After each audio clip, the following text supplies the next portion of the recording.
आज की बात शुरू करने से पहले मैं एक लाइन पढ़ना चाहूँगा। A goal without a plan is just a bare dream. Welcome everyone. आज मैं जिस टॉपिक पर बात करने वाला हूँ वो हमें हमारे एक सब्सक्राइबर और काफ़ी अच्छे दोस्त मनित वर्मा ने भेजा है। आपको भी अगर किसी टॉपिक पर डिटेल डिस्कशन और रैशनल फैक्ट्स चाहिए तो कमेंट सेक्शन आप ही के लिए बना है। स्वागत है आपका। आप सिर्फ टॉपिक बोलिए, त्रिशूल उस पर हम जला देंगे। तो आज का टॉपिक है बॉयकॉट चाइनीज़ प्रोडक्ट्स। देश में एक ट्रेंड चल रहा है। हमारे देश में बहुत से ट्रेंड्स चलने लग जाते हैं और ये महज ट्रेंड्स हैं, इसके अलावा कुछ नहीं है, सिर्फ बकवास ट्रेंड्स। क्योंकि अब ज़रा देखिए ना, ये है जो देश है आजकल कौन कौन चलाता है। 12 से 15 साल के बच्चे जो मीम पेजेस चलाते हैं, कुछ मीम पेजेस को छोड़ के बाकी सारे इररिलेवेंट हैं जो कुछ भी बोलते जाते हैं। फॉर गॉड सेक डूड यार, छोटा भीम बच्चों का कार्टून है, उसमें क्या चल रहा है? अगर इसके अपडेट्स आपको मीम देने लग जाएं तो आप खुद सोच लीजिए कितना रिलेटेबल कंटेंट मिलता है आपको मीम पेजेस पर। और दूसरे वो जो हैं सूडो नेशनलिस्ट, जिनको लगता है वो कि देश के लिए कुछ कर रहे हैं, इस देश के लिए बोल रहे हैं, लेकिन सिर्फ अपने व्यूज़ बढ़ाने की बकवास करते हैं, वो इससे ज़्यादा कुछ नहीं करते। लेकिन तो जनता इस चीज़ की विक्टिम बन जाती है इन 12 से 15 साल के बच्चों की, क्योंकि इनको जो कंटेंट पसंद आता है ये उसी पे मीम बनाएंगे और ये उसी में मीम बनाएंगे। पूरा देश उसी को देखता रहेगा दिन भर, और दिन भर जब कुछ देखने को मिलेगा तब कुछ तो अंदर जाएगा ना भाई। तो आप खुद डिसाइड कर लो आप किसके चलाने पे चल रहे हो, इन बच्चों के या इन सूडो नेशनलिस्ट के। थोड़ा दिमाग लगाओगे तो फ़ायदा मिलेगा। तो इन्होंने ये कभी नया ट्रेंड चालू किया है जिसको कह रहे हैं बॉयकॉट चाइनीज़ प्रोडक्ट्स, और इसी के चलते एक ऐप लॉन्च हुआ। उस ऐप का नाम है रिमूव चाइना ऐप्स। अच्छा, ये प्ले स्टोर पे अपलोड हुआ और इसके डेवलपर्स हैं वन टच ऐप लैब। सब ने इसको इंस्टॉल कर लिया ताकि हम अपने फ़ोन से चाइनीज़ ऐप्स डिलीट कर सकें। मैं आपसे सिर्फ इतना कहना चाहूँगा, अगर आप देश के लिए ही कुछ करना चाह रहे थे तो ऐसा क्यों नहीं किया आपने कि आपने अपनी फ़ोन की सारी ऐप्स के ओरिजिन चेक किए कि वो कहाँ पे डेवलप हुई हैं, एंड देन उनको अनइंस्टॉल कर देते।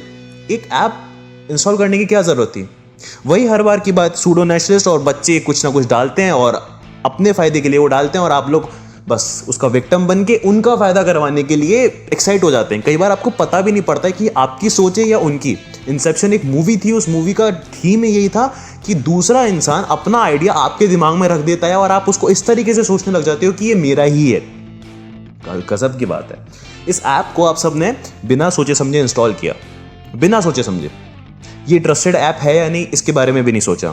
कैसे वर्क करेगी, आपने इसको इंस्टॉल किया, ये सारी ऐप्स के ओरिजिन चेक करेगी, आपने अपने फ़ोन के थ्रू इस ऐप को परमिशन दिया, और वो सब चेक करने के बाद, सारे ऐप्स को चेक करने के बाद उसको अनइंस्टॉल किया जा सकता है।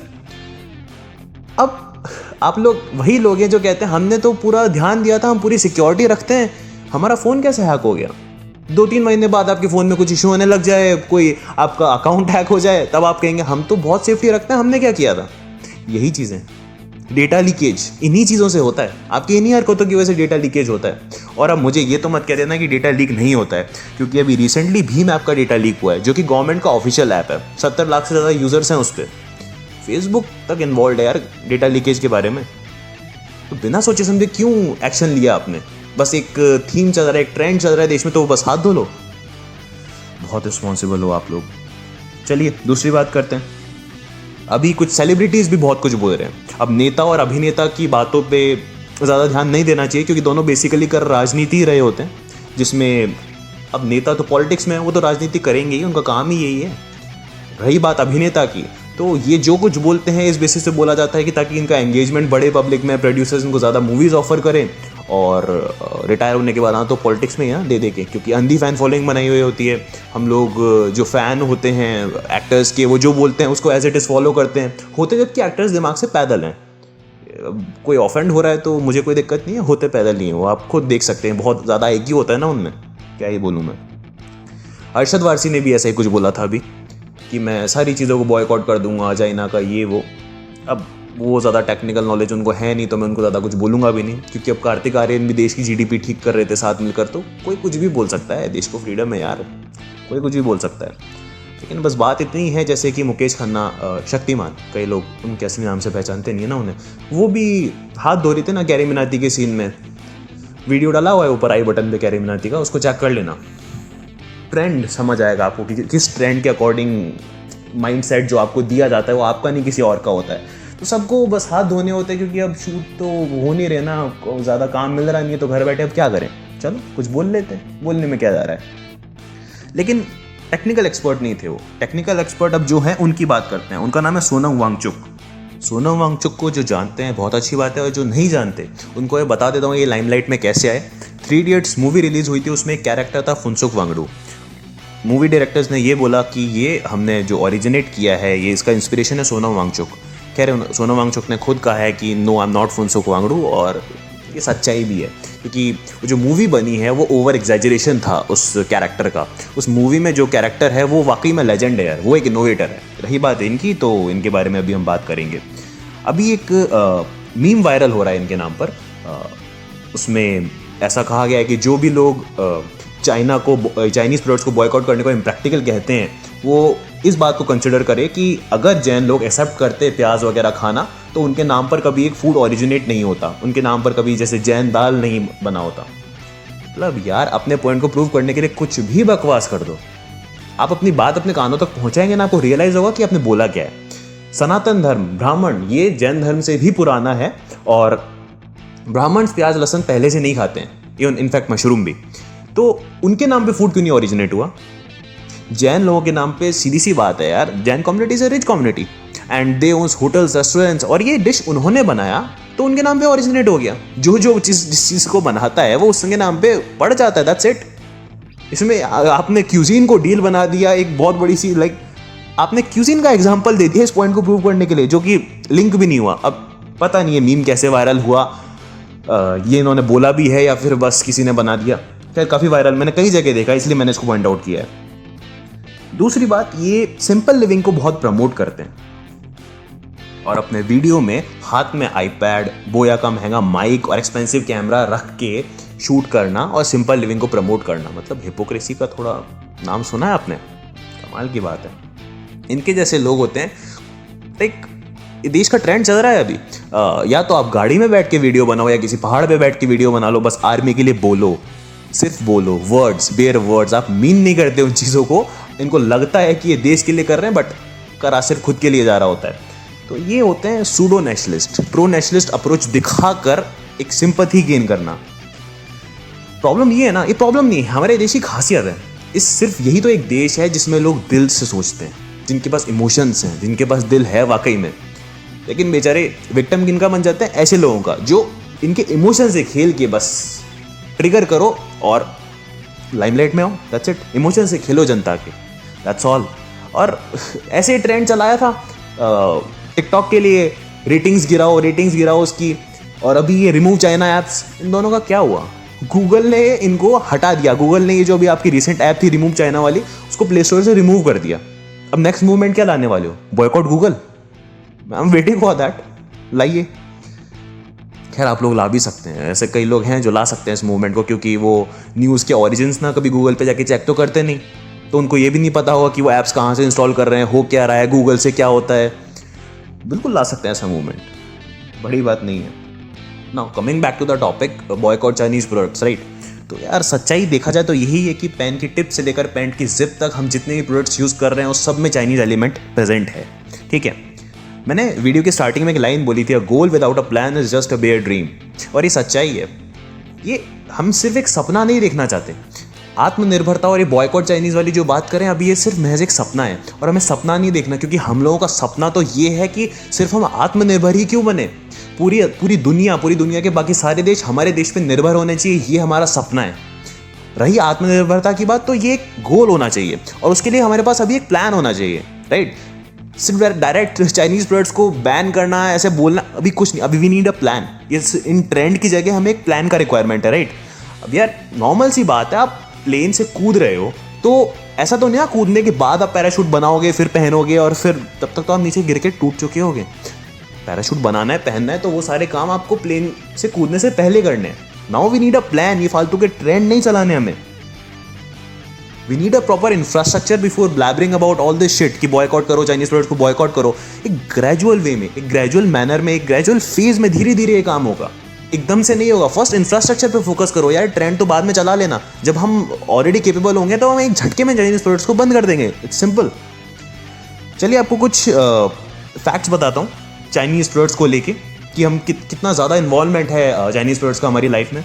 अभी तो यार ये सोनम वांगचुक भी जिस माइक से बोल रहे थे, एकदम से वो बोलने लगे कि तेज़ हवा चल रही है तो हमें बड़ा माइक यूज़ करना पड़ा, जो बेसिकली बोया का माइक था, और वो भी चाइनीज़ मैन्युफैक्चर्ड है, कोई दिक्कत नहीं है इसमें।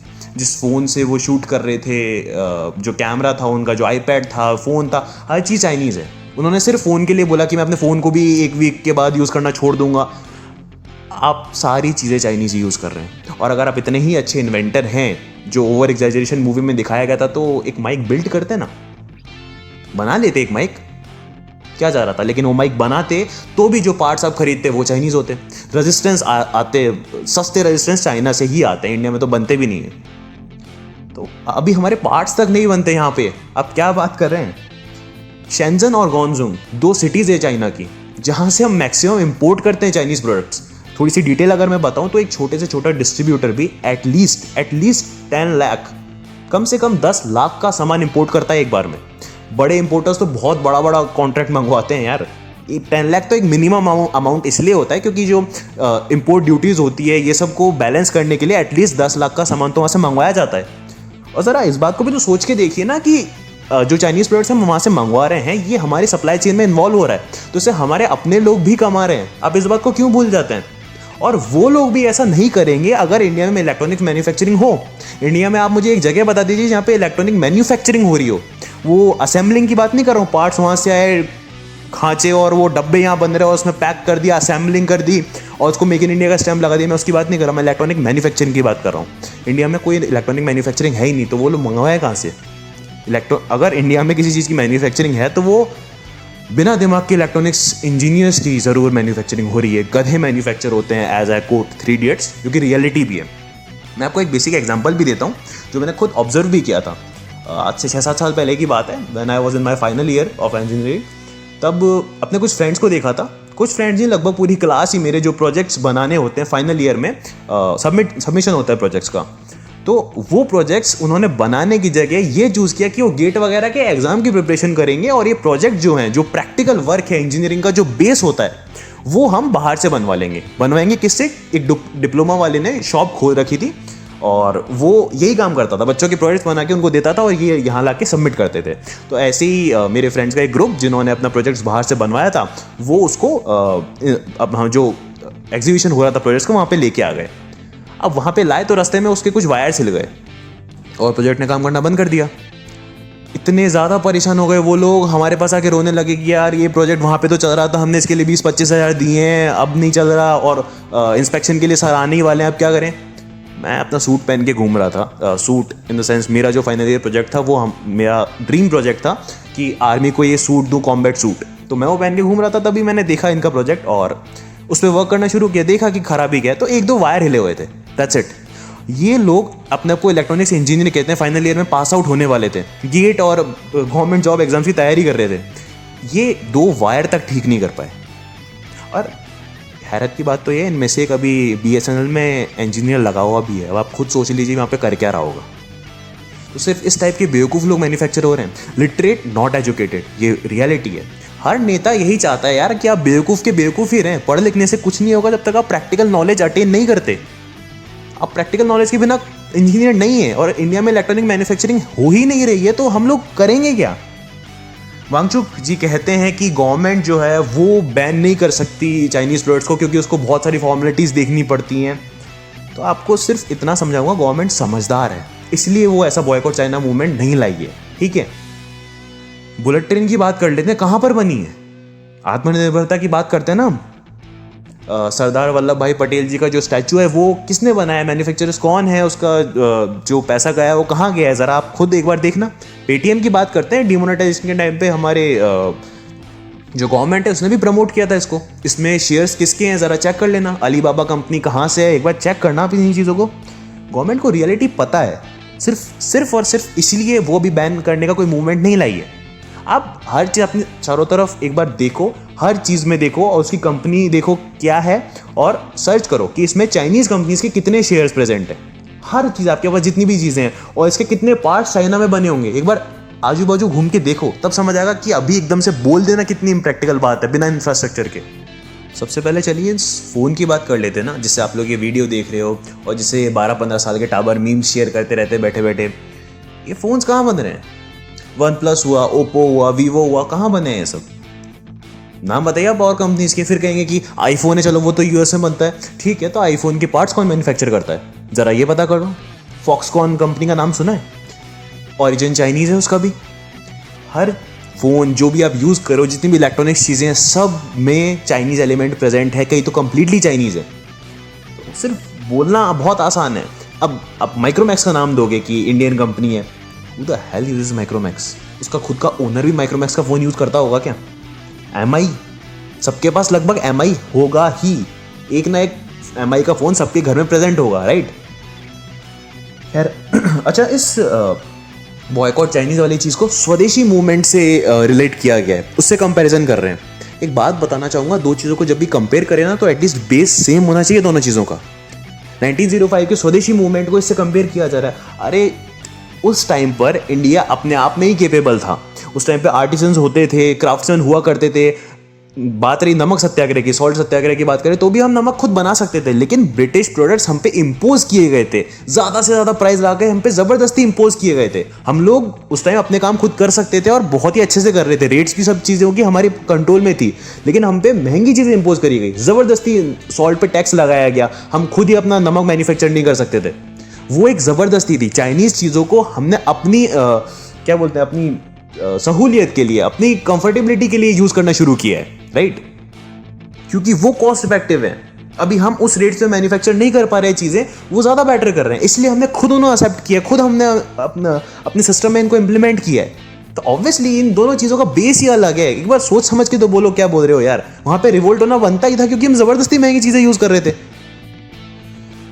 खैर, आज के इस वीडियो में ना मैं प्रॉब्लम और सॉल्यूशन दोनों बताने वाला हूँ। प्रॉब्लम ये कि बॉयकॉट अभी करने में और एकदम से करने में क्या इश्यूज़ हैं, और आगे भी हमें जो इस ट्रैक पे चलना है तो क्या क्या इश्यूज़ हम फेस करने वाले हैं। प्लस आज मैं इनके सॉल्यूशन भी दूंगा। अगर आप वाकई में नेशनलिस्ट अप्रोच लेना चाहते हो ना, तो एंड तक देखो वीडियो, जिसमें मैं सॉल्यूशंस भी मेंशन कर रहा हूँ। अगर आपको वाकई नेशनलिस्ट अप्रोच लेनी है तो इन चीज़ों को फॉलो करो और इन चीज़ों को इंप्लीमेंट करना शुरू करो। तो एक दिन वाकई ऐसा आएगा कि सिर्फ चाइना क्या, हम लोग सारा जो प्रोडक्ट्स हैं वो एक्सपोर्ट कर रहे होंगे बाकी देशों को। हमें इंपोर्ट करने की ज़रूरत नहीं रहेगी। तब मैं बताता हूँ प्रॉब्लम्स क्या क्या फेस कर सकते हैं। पहली बात, हमारा इंफ्रास्ट्रक्चर वो बहुत ख़राब है। इंफ्रास्ट्रक्चर इन द सेंस, चीज़ें हम एक फेज मैनर में कर नहीं सकते। इसके मैं आपको पॉइंट्स बताता हूँ। First in technology. ये बात तो आपको माननी पड़ेगी, हमारी टेक्नोलॉजी भी अप टू द मार्क नहीं है। और इसकी भी प्रॉब्लम क्या है? First thing, mindset. इंडिया में जो लोगों का माइंडसेट है वो टेक्नोलॉजी को लेकर कोई कुछ खास है नहीं। अब आप खुद ही देखिए ना, सब आप ये जितने भी अंकल लोग मीम शेयर करते हैं चाइनीज़ प्रोडक्ट को बंद करो। यार आपसे मैं एक बात कहना चाहूँगा, टेक्नोलॉजी कहाँ से आएगी? अपने बच्चों को क्या आप साइंटिस्ट वगैरह बनाने में ज़्यादा इंटरेस्टेड हैं? मैक्सिमम से मैक्सिमम पेरेंट्स बच्चों को सिर्फ गवर्नमेंट जॉब्स में भेजना चाहते हैं, दैट्स ऑल। और आप जैसे लोग अगर बॉयकॉट चाइना की बात करें ना, तो प्लीज़ मत करो। गवर्नमेंट जॉब में सबको चाहिए बस जॉब लग जाए, इसकी एक बार एडमिनिस्ट्रेशन में लग जाए, कहीं भी लग जाए, ये फिक्स हो जाए। ऐसे कैसे होगा यार? सबको अपनी बेटी का पति IAS ऑफिसर ही चाहिए। अरे यार, पहले माइंडसेट चेंज करो, टेक्नोलॉजी को भाव देना शुरू करो। मेरे खुद के कॉलेज में मैं जब प्रोजेक्ट्स पे वर्क करता रहता था, मोर देन 108 प्रोजेक्ट्स बनाए मैंने अपने 4 साल के इंजीनियरिंग पीरियड में। उस टाइम हमारे HOD और डिप्टी HOD बस यही कहा करते थे कि एकेडमिक्स पे ध्यान दो, पहले एकेडमिक्स में ध्यान दो। अरे नंबर पे ध्यान दे के क्या हो जाएगा यार? एंड इनफैक्ट मैंने सिर्फ प्रोजेक्ट्स पे ध्यान दे के भी कई सब्जेक्ट्स से जिसमें फुल स्कोर किया, 80 आउट ऑफ 80। क्योंकि प्रैक्टिकल नॉलेज ज़्यादा बेटर है थियोरेटिकल नॉलेज से। इंजीनियरिंग का बेस ही ये होता है कि आप प्रैक्टिकल चीज़ों में ध्यान दो, वरना तो आप BSc करो ना जाके, अगर आपको थ्योरी में ही ध्यान देना है तो। तीसरी चीज़ आती है सपोर्ट। फैमिलीज का सपोर्ट नहीं रहता यार इस एरिया में। प्रॉब्लम है ये। टेक्नोलॉजी की तरफ किसी को मतलब ही नहीं है, बस सबको बस काम चाहिए, पैसा मिल रहा है, दैट्स इट। कोई किसी का पैशन बनने ही नहीं देते टेक्नोलॉजी को। साइंटिस्ट से ज़्यादा तुम यूट्यूबर्स को मानते हो, तुम फेमस इन लोगों को करते हो। तुम एक बार चांस तो दो, इनोवेशन में जाओ तो सही। इंजीनियरिंग कॉलेज में भी फेमस कौन रहता है? जो एक्स्ट्रा करिकुलर एक्टिविटीज में ध्यान देता है, जो गाता है, बजाता है, जो वाकई में प्रोजेक्ट्स पे वर्क करता है। उसको तुम कभी कुछ समझते भी हो? उसको तुम पागल कहते हो, नर्ड्स कहा जाता है, साइको, फ्रीक, ये नाम दिए जाते हैं जो टेक्नोलॉजी में इंटरेस्ट रखते हैं। अरे ऐसे लोगों की ज़रूरत है। अगर ये टेक्नोलॉजी नए इनोवेशंस नहीं करेंगे तो कुछ नहीं होना। पहले आप अपना माइंडसेट बदलो कि हमें रिक्वायरमेंट किस चीज़ की, टेक्नोलॉजी की, और वो इनोवेशन से ही आने वाली है। अब बात करते हैं हम पेटेंट की।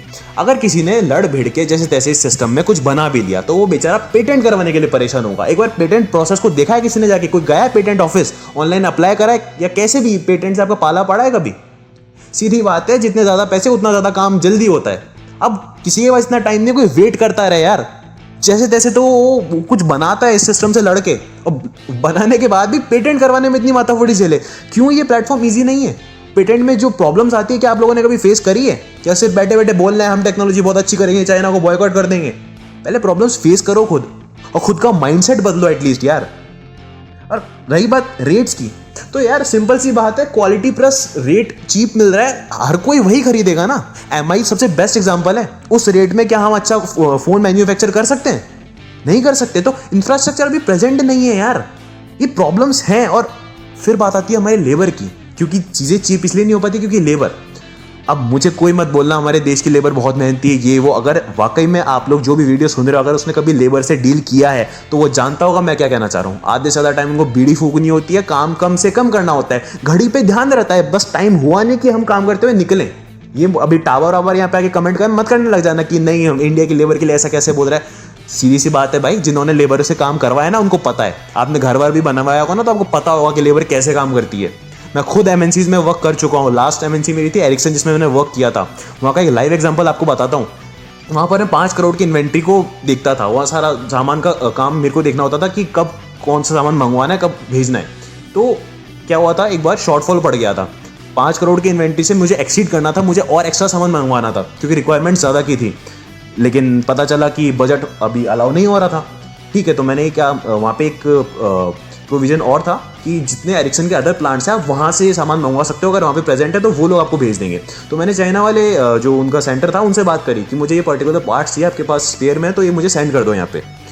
तब मुझे एक बात पता चली कि उन्होंने भी कुछ हमसे सामान मंगवाया था 3 साल पहले, और हमने अप्रूवल भी दे दिया था, लेकिन सामान उन तक पहुँचा नहीं।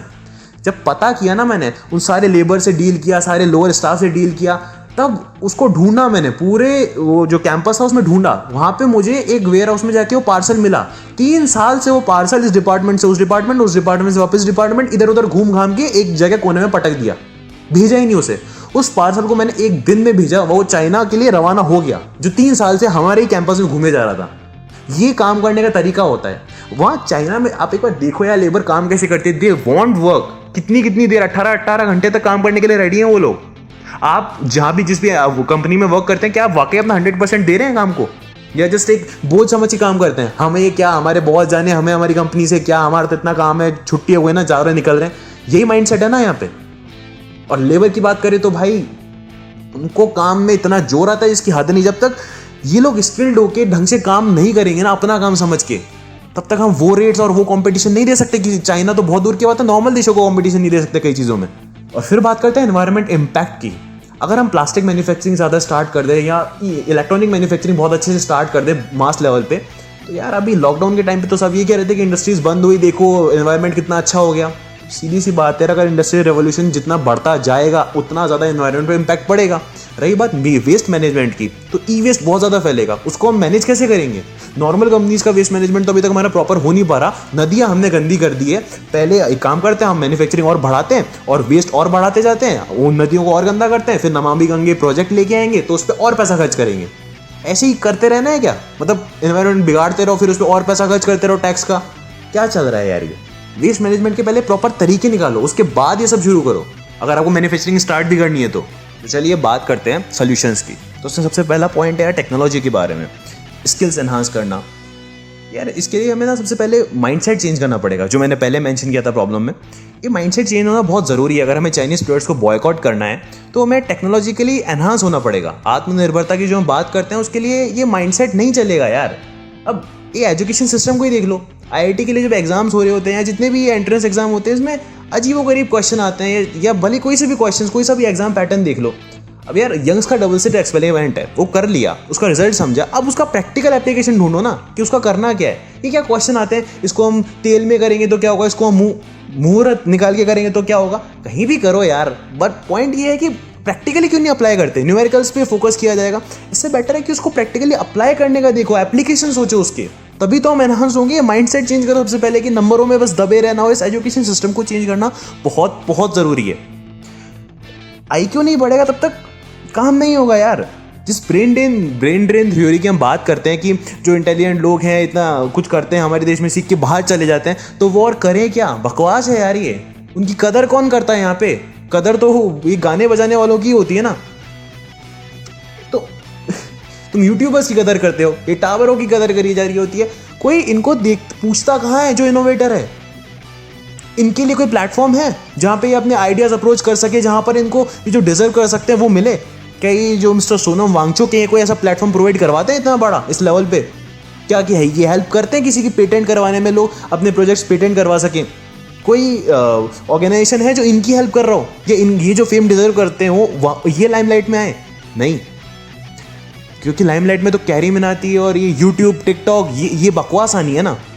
इनकी कदर तो है ही नहीं टेक्नोलॉजी की। तो पहले अपना माइंडसेट चेंज करो यार, गवर्नमेंट जॉब्स और एग्जाम्स और इन सबसे बाहर निकलो और प्रैक्टिकल वर्ल्ड में आओ जिससे हम टेक्नोलॉजी एनहांस कर सकें।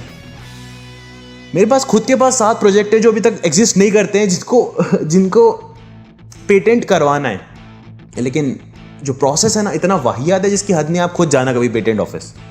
And one of these patents include that suit I was talking about, जो मैं आर्मी को देना चाहता हूँ, एक ऐसा कॉम्बैट सूट जिससे हमारे देश का सोल्जर कभी भी अपनी जान नहीं गंवा सके। बट वो महंगा है और उसको बनाना थोड़ा अलग है, उसके लिए गवर्नमेंट से हेल्प चाहिए। कोई भी गवर्नमेंट डिपार्टमेंट को अगर हमें कुछ बना के देना है तो कोई प्लेटफॉर्म है जिससे ईजिली अप्रोच हो जाए, जिससे ईजिली कोई अपने इनोवेटिव आइडिया आगे पहुंचा सके। पहले ये प्लेटफॉर्म्स क्रिएट करो, ये रिक्वायरमेंट है सबसे पहले।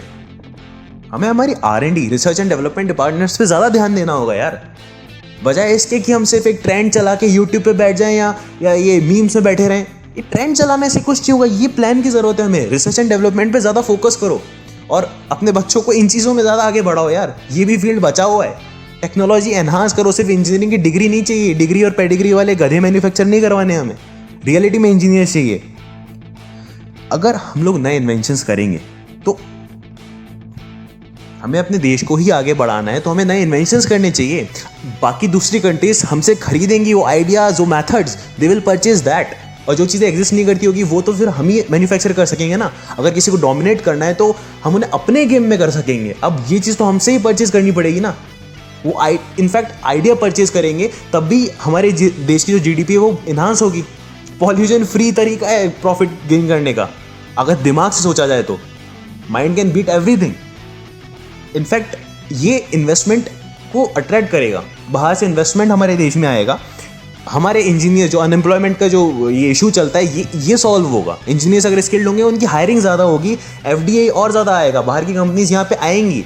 तो बट उस टाइम सिनारियो ये होगा हम डोमिनेट कर सकते होंगे, हम डोमिनेशन में होंगे। उनको वेस्ट मैनेजमेंट के तरीके उन पे फोर्स कर सकते हैं कि वेस्ट नहीं फैलना चाहिए। जो ई-वेस्ट और एनवायरमेंटल इम्पैक्ट की बात हो रही थी, अब हम उनको डोमिनेट कर सकेंगे, हमारे टर्म्स एंड कंडीशंस पे काम होगा। तब उनको ही अपना ये वेस्ट मैनेजमेंट प्रॉपर देखना पड़ेगा। जैसे आईफोन के ऊपर रिस्ट्रिक्शंस हैं US में कि अपना ई-वेस्ट मैनेजमेंट उनको खुद देखना है। हमारे लेबर्स इनको और स्किल्ड करो ताकि अब्रॉड से इनको इन्विटेशन आए, इनको हम बाहर भेज सकें, वीज़ा मिलना ज़्यादा आसान हो जाए। जितना स्किल होगा उतना ज़्यादा इन्विटेशन हर जगह से आएगा हमारे लिए। और फिर बढ़ेंगे क्या रेमिटेंसेस, जो पैसे वापस दूसरे देशों से इंडिया भेजे जाते हैं वो इंक्रीज होंगे, वो एनहांस होंगे। हमारी GDP पे बहुत अच्छा इंपैक्ट जाता है उसका। एक बहुत बड़ा पार्ट रेमिटेंसेस से बनता है, जिसमें सिर्फ 2 से 3 स्टेट के ही लोग रेमिटेंसेस में अभी आगे हैं। सोचो अगर पूरे इंडिया का लेबर स्किल्ड होने लगा तो इंडिया में तो काम कर ही रहा है, अब्रॉड भी वो काम करके पैसे जब रेमिटेंसेस जब वापस इंडिया भेजेगा तब GDP और कितनी एनहांस होगी। और थोड़ा सा एक रियलिटी चेक करते हैं यार, अगर हमने चाइना को बॉयकॉट कर भी दिया तो चाइना के पास अदर ऑप्शंस हैं, अदर मार्केट हैं, हमारे पास नहीं है अभी। मुझे चाइना से कोई मतलब नहीं है, चाइना भाड़ में जाए, रियलिटी है यार। मुझे नहीं मतलब कि हम सिर्फ चाइना से परचेस करें। मुझे बस प्रॉब्लम इस बात से है कि हमारे देश के लोग सफ़र ना करें।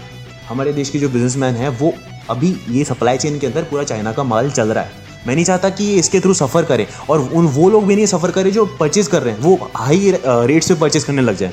और अभी जो सिचुएशन है हम नहीं अफोर्ड कर सकते महंगी चीज़ें यार। ये देश के लोग अभी महंगी चीज़ें अफोर्ड नहीं कर सकते। तो मैं नहीं चाहता कि मेरे देश के लोग परेशान हो। सिर्फ इसलिए ये बात हो रही है कि चाइना को तो हमें ख़त्म करना ही है, बॉयकॉट करना ही है उसके प्रोडक्ट्स को एक ना एक दिन। बट एक फेज्ड मैनर में चलो, और फालतू के ट्रेंड्स की बस बातें नहीं, कुछ एक इंफ्रास्ट्रक्चर पे वर्क करो, एक फेज्ड मैनर में ग्रेजुअली प्लान करना शुरू करो चीज़ों को। सिर्फ ट्रेंड से कुछ नहीं होना, बोलने से कुछ नहीं होना, वर्क करो उस एरिया में, उस सेक्टर में जाके कुछ करो, कंट्रीब्यूशन दो यार उधर। प्रॉब्लम बस यही है कि हमारे देश के लोग किसी भी तरीके से सफ़र नहीं करने चाहिए। इसीलिए हमें अपना इंफ्रास्ट्रक्चर बिल्ड करना है। इंफ्रास्ट्रक्चर फर्स्ट, बाद में ये ट्रेंड्स ले आना। पहले प्लानिंग कर लेंगे और फिर एक झटके में हम ये प्रोडक्ट्स को बॉयकॉट कर सकते हैं ईजिली। जब मैं छोटा था तो मैं बहुत कॉम्पिटिटिव था। रेस में कोई मुझसे आगे नहीं निकलना चाहिए, कोई किसी के नंबर मुझसे आ जाते थे तो मैं थोड़ा इफेक्ट होता था। तो उनके लिए एक नफरत की फीलिंग, एक हेट्रेड की फीलिंग मेरे अंदर आती थी। तब पापा ने मुझे एक चीज़ सिखाई कि जब भी किसी लाइन को छोटा करना हो ना तो उसके सामने एक बड़ी लाइन खींच दो। वो हमेशा मुझे एग्जाम्पल दिया करते थे। तो अगर किसी इंटेलेक्चुअल को हराना है या फिर किसी चीज़ को आपको ख़त्म करना चाहते हो तो उसको बॉयकॉट नहीं करना, बस उससे बेटर बन जाओ।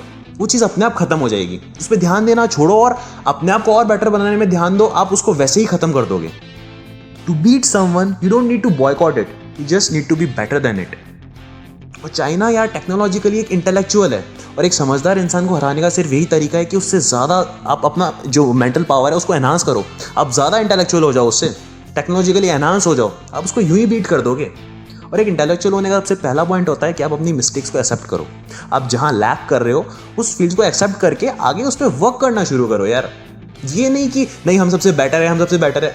हम बेटर बनने का पोटेंशियल रखते हैं बट अभी हम अपना 100% नहीं दे रहे हैं। फर्स्ट थिंग हमें ये जानना है कि हमारी मिस्टेक्स कहाँ है, कहाँ किस किस सेक्टर में हम लैक कर रहे हैं, एंड देन उन पर वर्क करना शुरू करना है। बजाय इसके कि मीम्स एंड ट्रेंड्स बस चलते जाएं फेसबुक सोशल मीडिया पे, सिर्फ बस बकवास करे जा रहे हैं वर्ड्स में, मीन नहीं कर रहे हैं हम उन वर्ड्स को और कुछ काम नहीं कर रहे हैं। We just need to work on it. अपनी कमियों पे ध्यान देना शुरू करना है। It's Rudra signing off for today.